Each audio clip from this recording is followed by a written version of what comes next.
Shift Change Videocast number 17. These are just so bad every time. You need to stop with the hand. No, I won't. Why can't we just write it on a sheet and hold it up? That takes a lot more work than I want to do. I don't know. There's a lot of paper all over the place. We could even print it up. That would be recycling, technically. Yeah. Reusing. Tory Mitchell? Yeah. The most recent number 17. Anybody got a 17 that's better? Mike Foligno was probably better. Likely some backup quarterback who played for the Bills, and probably like some scrub receiver in camp who maybe never. Like I want to say Felton Huggins. Not that I know Felton Huggins was a 17, but that seems like the kind of number Felton Huggins would wear. You know who it would be? It'd be a guy who in the first preseason game had a punt return for touchdown, and then everyone called the radio station the next day to be like, you know, I really like this guy. He should make the team. They should try more on the outside in the starting offense. Like Drew Haddad. Yeah. Remember Drew Haddad? Or Fast Freddie Smith. I don't remember. His name was Jonathan Smith, and we had Fred Jackson, and they said, hey, let's call this guy Fast Freddie. I don't know. I have no recollection of that happening. Either way, someone's going to get on us for not knowing like Felton Huggins' number in the comments here. And you know what? I'm not sorry. Not sorry at all. Want to talk about Jack Eichel and Connor McDavid? Absolutely. Who else would we talk about? It's time. Do you have moments where you can't believe it's happening? Yes. Because that I had one in the me. car today. Like on the way to work, and it's just like, okay, we're going to talk about the lottery today. That's tomorrow. And it's just like, you know what? There's no real bad outcome to this for once. If we don't win the lottery, we get a guy people in the know say it's like Mike Modano. Who is a bust, obviously. Like one of the greatest American hockey players of all time. So, you know what? Great. I was watching Malkin last night, and there are congratulations. some things that Malkin does that remind me of things that I saw Jack Eichel doing. A little bit different. Maybe Eichel is... Was it lose to the Rangers? Good one.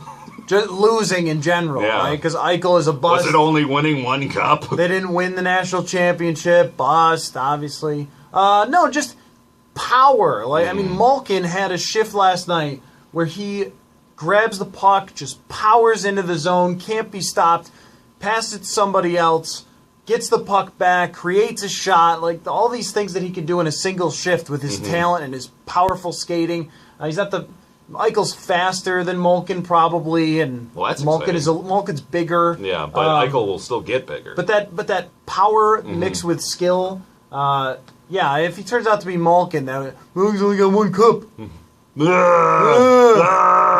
It's still coming up. Yeah. I can't believe it came up on your show yesterday. It was just terrible. And it's like, you know, Mike made a good point. The teams that have more than one cup lately have 2 cups. And the teams that have 1 cup, like, played in 2 cups and like, just lost to one of the teams that, you know, what the hell do you want? Like, if, you know, Malkin were as good as the combined Kings team or whatever, he'd have 3. I don't know. It's just, if you have 1 in the last, I don't know, 7-8 years, good for you. Well, you're a pretty good team. And you're always in the playoffs doing great. One of the things about that is that there's more parity in the league now because there are fewer goals. The separation between the best teams and the teams that barely slip in to the playoffs is very little. If you break it down by the numbers, not only just standings points, there's nobody who runs away in the standings. The top has 110, and the last team that gets in is like 98. Yeah. So you're talking about a 10, 12, 14-point difference between the best and worst. That's some shootout wins. That's a couple overtime wins. There isn't a big difference. So you could see teams who just get in still being pretty good and possibly upsetting those other teams like the Kings have been able to do. But Drew Doughty is drafted in the top 2. Yeah. I mean, is it 2 or 3? Whatever it is, 2 or 3. Who cares? And Taves is number 3. Kane is number 1. Oh, yeah, that Crosby never wins, but Patrick Kane does. And yes, we all know that you need more than just this guy to build, and the Sabres have that. You got any plans? Are you doing something? No, I didn't really. Just hanging out watching? Just hanging out watching. Like, I'm not, it's not a super huge, like, if they get McDavid, I'm going to want to go on some sort of crazy bender, just like ripping, like Frank the Tank in old school. I'm going to want to go streaking. Going streaking? Yeah. I mean, absolutely. That sounds appropriate. But, you know, I'm excited either way.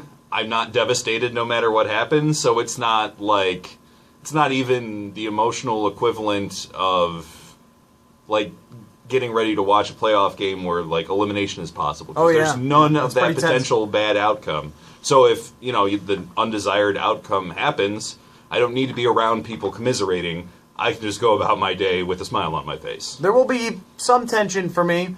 I would prefer, and everybody would, to have McDavid. So when it gets Let's down... not say everybody. Some people call in and say, hey, no. that McEichel, he plays against bigger guys, so, It's the same guy who calls and McDavid's says... going to break his kneecap. Calls and says to give Jeff Toole a chance, or Freddie Fast Smith, or whatever his name was. Freddie Fast, that's exactly what his name was. Right. What number was he? He was 19, actually, I think. He's very good with player numbers. It's a true skill. Yes. Real quick, just before, because I want to talk about Star Wars. Star Wars. With you, right? It was a big moment yesterday with Star Wars. Just, I don't know, with the difference between these two, there is a clear difference. After they get one of these guys, what's next? What are you thinking is next for the offseason? Because I have big expectations for Tim Murray. I'm feeling a big trade. Because you know how often Murray says, maybe instead of actually using our draft picks, we're going to trade them to get an asset that's farther along. I don't know if I want that to be Phil Kessel. I'm intrigued by the idea of the Phil Kessel trade, but what does he want to do with that second first-round pick? Does he really want to take a guy who's going to come on and be like pretty good in 2 years or 3 years? Like, long-term, that might be good, but I just feel like this sort of momentum and excitement, and the guy loves to make moves. Like, we're not sure how great all of them are yet, but you kind of get a feeling moves. like, I feel like something would happen where he's going to do something that makes you say, oh, Trades. wow, I did not expect that to happen, and it's going to make the team better, like, this next season. I still got my eyes on Ryan O'Reilly. Make it happen. I love him. We get a lot of calls about Ryan O'Reilly. And we should, because he's extremely good at hockey, and he can play center or the wing, so it's not like, we're too stacked on center. He can play wing, too. Isn't it hilarious that has to become a concern for the Buffalo Sabres now? For a team that never had any centers? Yeah, like for 10 years, it's when are we going to get a number one center? When are we going to get a number one center? And now it's, we have 1 through 3 locked in so everyone else can screw off. And Tyler Seguin played wing at a lot of times this year, played along with Jason Spezza, so... I mean, Gergensons could play wing. The good ones can kind of move around a little bit. Sometimes they play Crosby and Malkin on the same line. You don't have to lock into that one spot. Be okay, everybody. Star Wars. Star Wars. I watched the trailer. Speaking of which, if you haven't at this point, there's something wrong with you. It's on the WGR Facebook page. It's on my Twitter timeline. It's everywhere. You need to watch it right now. Pause and go watch it. As I was watching it, I was thinking about you, which I do when I watch a lot of things. Yes. Oh. Anyway, well, what I was thinking is, I bet you got a little emotional watching. I got so emotional. It dropped while I was in here at work, and it was a beautiful, sunny day. And, we have the windows open, and you can see a lot of sunshine through them. I shut the blinds, and I closed them because there was too much glare on my PC monitor, and I couldn't have that. And Mike and Chris are both in there getting ready for the show. I don't care what they're doing. I'm sitting here. I've got it loud on the speakers. I've got it full screen. I'm just sitting here, mouth agape the entire time, eyes welling up with tears, watching Star Wars happen. This like man that. loves his Star Wars. I do love Star Wars. And this, to a degree where the prequel trilogies did not exactly feel like it, this, based on 2 minutes of footage, feels like Star Wars. Like they nailed the feel of it, I think. 2 things. That's this many. Number 1, early in the trailer, there's a, is it a verb, adverb, noun? Well, the voiceover is saying, my father, referring to Darth Vader, has the Force. Yes. As opposed to had the Force. That's a verb, by the way. English. Who cares? Digital editor. I don't need to know verbs. I think you might. Yeah, that was intriguing because it starts off like the speech Luke gives Leia in Return of the Jedi, where he's taking a long time to tell her that she's his sister. And then she, for some reason, says, somehow I've always known. Which begs the question, why did you kiss him full on the lips, Leia? What the hell? But I digress. Forgot about that. Yeah, that's weird. It definitely sounds like Luke. Maybe she didn't know till she kissed him on the lips. But she said always.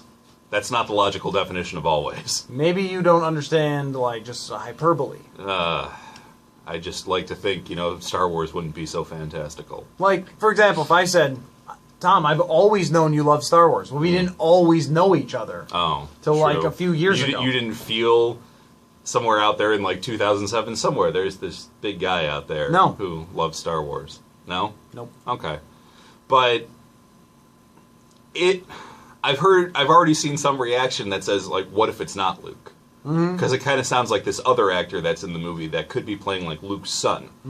In that case, he could be saying it correctly, like has. Or it's Luke. I don't think Darth Vader is going to be resurrected by the time the movie starts. What if he's a Force ghost he can still talk to? And he's just referring to that. Because at the end of Jedi, spoiler alert, not really, 32 years ago, you see the Force ghosts of Obi-Wan and Yoda and Anakin. Originally it was the old Anakin, and then in the special edition they put in stupid Hayden Christensen for some reason. And those ghosts, like the Obi-Wan one, Luke could talk to. Yeah, right. So maybe Darth Vader has some sort of presence as a Force ghost. Why not? Stranger things have happened. Also Harrison Ford and Chewie. Oh my god. So how excited were you? That's where I like the tears were like ready to go the whole time, and when you hear Han's voice, he's like Chewie, and then you see him, and then they just they come streaming And by the out. way, if you make fun of him for getting excited about Star Wars, just think about the way you've acted about sports. Yeah, you jerks. But no one would do that. I posted the trailer on our Facebook page, and you know how sometimes people would be like, talk about sports? This was like, oh my god, this is amazing. I got the most shares out of anything we put up yesterday. So analytics. I think we're pretty cool about it. But just Han and Chewbacca. They're back. Chewbacca. The biggest problem about the prequel trilogy was not only that there was no Han and Chewie. I get it. Chewie was in the third one, kind of, barely, whatever. He doesn't talk. He's only good as Han's sidekick. Those guys weren't there, and there was no suitable replacement for them to help the tone of the movie. They tried. Wasn't Jar Jar Binks supposed to be his sort of replacement? Which is a terrible idea, because Jar Jar is like annoying C-3PO. The worst character to ever like be 10 in times as annoying C-3PO. The Han thing, it's more about charm. It's more about grounding it with like someone with a real sense of humor. Star Wars. When is it coming? What Christmas. Year? This Christmas? This Christmas. Cool. Yeah. Christmas is on Saturday for a lot of you people. Wow. McDavid and Eichel. Oh, this coming Saturday. I was how do you know when Christmas is already? I don't know. I was just trying to do a tie-in. Because they do that in radio. Well, we're excited about Star Wars. We're excited about the draft lottery. Yay! Hooray! That's the end of our show. See you next time.